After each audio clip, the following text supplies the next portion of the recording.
the Godan test. It is the 5th degree black belt test for the Bujinkan.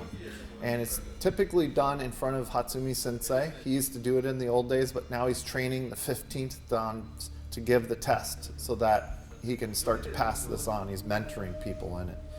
And you go up in front of the room, in front of all of your peers, and you kneel down. And then a guy with a sword gets behind you and pulls the sword up over his head and is supposed to have no intention at that moment. So you're not feeling anything from them. And then they try and cut down and hit you in the head. And you have to sense this and roll out of the way before it happens.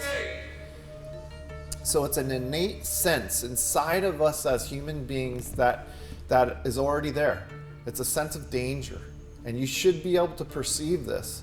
But when you're put up in a scenario where you're in front of a room with hundreds of people doing this thing, you get nervous and fear comes into your body.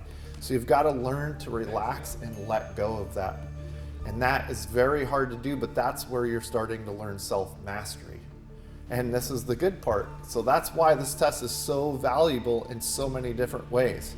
But if you relax and don't think and just feel with all of your senses, not just your hearing or your eyes or your vibrational feeling of tactile touch, but that other sense, that 6th sense.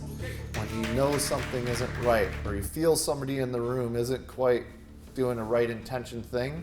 You've all had those little things where you get goosebumps or the hair on the back of your neck stands up. That's what it is. That's your internal 6th sense telling you something's not right here, time to get out of Dodge. And so that's, in a nutshell, what the 5th Dan test is, and that's how you might start to think about it. And you should practice it at your dojo, with your friends. It's an interesting thing to try and start to think of it as a muscle that you're working out at the gym.